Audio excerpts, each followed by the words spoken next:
Celeste is easily one of the best games I've ever played. As the gaming industry constantly expands, developers get the opportunity to bring their ideas into reality with higher and higher budgets. It's a great thing, but problems can arise when they start doing too much. Like Dark Souls, for example, is a great franchise, but this list of attributes is not very welcoming to beginners. Celeste definitely does not have a high budget, and it strives because of how far it's able to push its simplistic mechanics.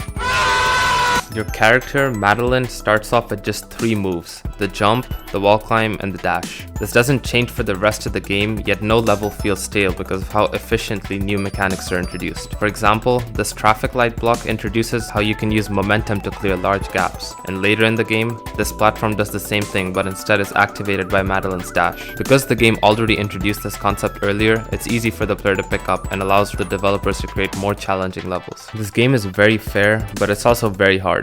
Oh shit, man, shit. Oh, yes, yeah.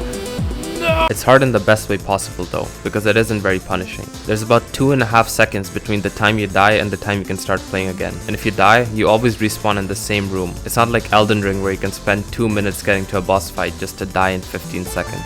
The hyper-precise movement in the game also helps Celeste stand out as a very unique 2D platformer. You can reach maximum velocity and stop almost instantly, and your jumps are short so they don't feel floaty, yet they still allow for plenty of movement in the air. I'm a bit of a dumbass when it comes to game design, to be honest, but if you are interested in this topic, I would highly recommend watching this video. Another aspect that makes this game hard in a good way is how forgiving it is to imprecise inputs. A few examples include jump buffering, which makes Madeline jump on the frame she lands if you input it too early, and coyote time, which allows Madeline to jump up until a few frames after she has left the ledge. These methods of skewing the odds in the favor of the player make the game itself much less frustrating.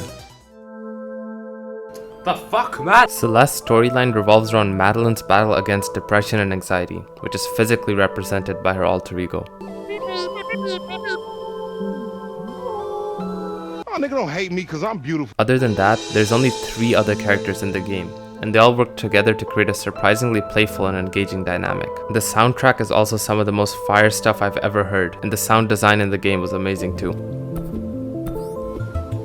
I appreciated the engaging story, but I couldn't really relate to her depression until I played the B-side levels. Just to put into perspective how insanely hard these levels are, during the entire main game I died 948 times, which is alright, not too bad, but during this one level, I died 1,359 times.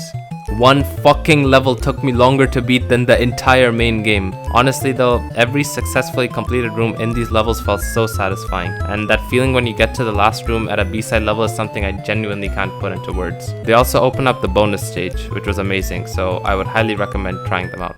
Shut the fuck up. Shut up. IGN was actually right for once with their review. Celeste is one of the only games I've played where it's genuinely hard to think of a flaw. It's not crazy to say that Celeste is the best 2D platformer ever made. There's a beautiful story behind the game, there's a beautiful story in the game, and the gameplay is easily at the apex of its genre. Play this game. Thank you.